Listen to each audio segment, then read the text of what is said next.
आज हमारा सभ्य समाज में कुछ ही लोगों के कारण जो है पूरी तरह से बदनाम होते चले जा रहे हैं, जो आप इस वीडियो में देखिए। ये फालतू के लोगों को आप सुनना बंद करें। ये कॉमेडियन है। ये जिस तरह से इस महोदया ने इस विचार विमर्श को प्रस्तुत करते हुए बोले कि ये बाबा जी जो कॉमेडियन है, ये फालतू के विचार विमर्श प्रकट करते हैं। इनके आप बातों को जब सुनते हैं, इनके सत्संग को जब आप सुनते हैं, इसके प्रवचन को जब आप सुनते हैं, तो इसको आने वाला भविष्य पर पूरी तरह से खतरा साबित होगा। ये आपके जीवन और व्यक्ति के व्यक्तित्व पर पूरी तरह से एक जो है इफेक्ट डालेगा। आज देखा जाए जिस तरह से इस महोदया ने अपना विचार विमर्श जो प्रस्तुत की, ये बिल्कुल निरर्थक की बात की है। आज देखा जाए महाराज जी ने जिस तरह से एक सत्य की आईना दिखाया, तो कुछ लोगों को पूरी तरह से कड़वा लगता है। जो हकीकत आज हमारा सभ्य समाज में चल रहा है, लिव इन रिलेशनशिप, बॉयफ्रेंड और गर्लफ्रेंड, इस बात को लेकर के आज कुछ लोगों को जो होता है बहुत तीखी बात लगता है, लेकिन हर व्यक्ति को तो नहीं लगता, क्योंकि हमारे सभ्य समाज में इस समय प्रेजेंट में चल रहा है। ये महोदया जिस तरह से विचार विमर्श की है, क्योंकि ये एक मॉडलिंग है और मॉडलिंग होने के कारण जो है इनको इस बात को जो है अच्छा नहीं लगता है। इसलिए अच्छा नहीं लगता है क्योंकि हर व्यक्ति अगर ये महाराज जी के विचार विमर्श को अगर समझ करके ये लिव इन रिलेशन बॉयफ्रेंड और गर्लफ्रेंड की बातों को जब छोड़ देगा, तो ये मॉडलिंग कहाँ जाएगी? ये मॉडलिंग का तो सिस्टम ही पूरा बंद हो जाएगा। इसी बात को लेकर देखा जाए, इस महोदया जो है इतने तरंग करके जो विचार विमर्श प्रकट किए है, देखा जाए महाराज जी ने क्या गलत विचार प्रस्तुत किए हैं। महाराज जी ने तो सिर्फ सत्य की आईना दिखाने का काम किए हैं, जो आज हमारे सभ्य समाज में चल रहा है। आज हमारा सभ्य समाज में जिस तरह की कुरीति और प्रथा और आडंबर जो चल रहा है, आज तक किसी भी व्यक्ति को इससे भला नहीं हो सकता। ये जो live in relationship, boyfriend girlfriend, I love you, ये जैसी जो प्रथा है, ये live in relationship, boyfriend girlfriend, ये जैसी जो एक आडंबर है, पहली बात तो ये है जो भारत की कल्चर है नहीं, ये जो कल्चर है एक विदेशी कल्चर है। भारत में इन महोदया जी को देखिए, जिस तरह के इसने इस विचार विमर्श को प्रस्तुत करते हुए बोले हैं, इस तरह के बेहुदे और बेतुके बयानों का कतई समर्थन नहीं किया जा सकता। मेरे खिलाफ भी अनिरुद्धाचार्य ने बहुत बोला है। महाराज जी ने क्या गलत प्रकट किया बात अपना? महाराज जी ने हमेशा सत्य की बात को उजागर करते हुए बोले हैं। आज देखा जाए हर जगह जो है महाराज जी पर ही कंट्रोवर्सी क्रिएट किया जाता है। क्यों क्रिएट किया जा रहा है? क्योंकि महाराज जी एक सत्य की आईना दिखा रहे हैं। क्योंकि हमारे सभ्य समाज में चल रहा है उसी बात को महाराज जी मीडिया महोदया ने इस बात को उजागर करते हुए बोले कि इस तरह का बयानबाजी अगर किया जाएगा, बेहुदा बयानबाजी, तो इस तरह का जो है छोड़ा नहीं जाएगा, तरह तरह के फिर कंट्रोवर्सी क्रिएट किया जाएगा। ये कहाँ तक का सार्थक है? क्या महाराज जी ने क्या गलत बात प्रकट किए हैं? महाराज जी ने तो सत्य का आईना दिखाने का काम किए हैं।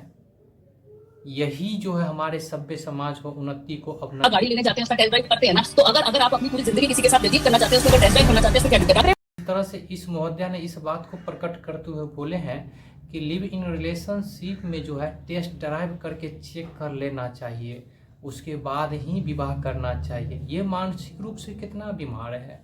ये मानसिक रूप से इतना बीमार है जो लोगों को पूरा गुमराह करते चला जाए। इस महोदया को देखिए, जिस तरह से अपना विचार विमर्श प्रस्तुत करते हुए बोले हैं कि लिव इन रिलेशनशिप में टेस्ट ड्राइव करके देख लेना चाहिए। हम जाते हैं गाड़ी खरीदने के लिए, तो गाड़ी खरीदने से पहले उसको टेस्ट ड्राइव करके देख लेते हैं। अगर हमें अच्छा लगता है तो उसको हमें खरीदते हैं, अच्छा नहीं लगता तो उसको वहीं छोड़ देते हैं। अर्थात इनको जो है रिलेशन जो है एक इंसान के साथ जोड़ दिया है, एक व्यक्ति के व्यक्तित्व के साथ जोड़ दिया है। एक अर्थात इसका कहने का आशय ये हुआ कि कोई भी व्यक्ति जब जाता है एक शोरूम में कार खरीदने के लिए, तो खरीदने से पहले उसको यूज करके देख लेता है, अगर अच्छा लगता है तो खरीदता है और बाद बाकी छोड़ देता है। यही ये रिलेशनशिप में यूज करने की बात की है। ये मानसिक रूप से कितना बीमार है, खाली हो हल्ला कर रही है सोशल मीडिया पर। पहले तो इसको समझना चाहिए, जिस तरह के तुम अपना बयानबाजी प्रकट कर रही हो सोशल मीडिया पर, पूरे गुमराह कर रही हो, क्या तुमने पहले टेस्ट ड्राइव करके देखी हो पहले, या अपने फैमिली में कराई हो? अगर इस तरह का कराई होती तो इस तरह का सोशल मीडिया प्रकट न करती। एक तो अपनों है, इसके लागल लागल सबको बर्बाद करने में लगी हुई है। ये मानसिक रूप से कितना बीमार है? ये मानसिक रूप से पूरे तरह से बीमार है, मतलब अपना भी है और सबको डुबा करके ही ले जाएंगे। सोशल मीडिया पूरी तरह से कंट्रोवर्सी क्रिएट किया जा रहा है, बिल्कुल सार्थक नहीं है। आज महाराज जी जो भी सत्य की आईना को दिखाते हैं और हर व्यक्ति को गलत रास्ता पर जाने से बचाने का जब काम करता है, तो महाराज जी पर ही तरह तरह का कंट्रोवर्सी क्रिएट किया जा रहा है, जो बिल्कुल एक सार्थक दृष्टिकोण से नहीं है। आज तक किसी भी व्यक्ति को फायदा न हुआ, पूरी तरह से आज तक जिंदगी सबका बर्बाद ही हुआ है। ये लिव इन रिलेशनशिप बॉयफ्रेंड और गर्लफ्रेंड को लेकर। आज देखा जाए विगत 4 महीना या 5 महीना के अंतर्गत कितने जो होता है लिव इन रिलेशनशिप बॉयफ्रेंड और गर्लफ्रेंड में रह करके व्यक्ति का जीवन जो है बर्बाद हो गया और मौत का गला लगा लिया। जैसे कि ये नीले ड्रम वाला का जो एक मौत हुआ, पति को जो है कितने टुकड़ा में काट कर बांट दिया गया। उस समय जो है उस पत्नी का अफेयर किसी और के साथ था। यही लिव इन रिलेशनशिप वाला कहानी था, जो पत्नी और बॉयफ्रेंड मिलकर पति को जो है 7 से 8 टुकड़ा में काट करके सीमेंट के साथ जो है नीले ड्रम में जमा दिया गया। उससे पहले जो है एक घटना और आया, जो हनीमून मनाने गया और हनीमून मनाने के साथ साथ जो है उस पत्नी का एक बॉयफ्रेंड था और लिव इन रिलेशनशिप में रहने के कारण ही वहाँ जो है पति को किस तरह से जो है एक मौत का घाट उतार दिया गया। इससे परमा निकिता शर्मा का कहानी भी है, जो किस तरह से उसकी पत्नी का जो एक अफेयर अर्थात लिव इन रिलेशनशिप होने के कारण जो है एक पति जो है फांसी लगा करके जो है मौत का गला लगा लिया। वहाँ भी जो है एक अफेयर और लिव इन रिलेशनशिप के कारण ही हुआ है। उससे पहले जो है अतुल सुभाष वाला भी कांड हुआ।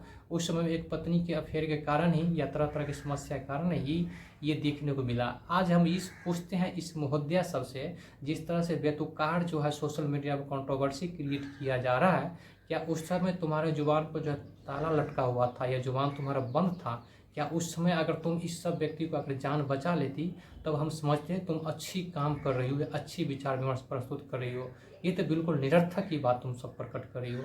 आज हमारा वीडियो बनाने का मुख्य उद्देश्य किसी व्यक्ति या महोदया या किसी व्यक्ति के व्यक्तित्व को ठेस पहुंचाने के उद्देश्य से नहीं बनाया गया।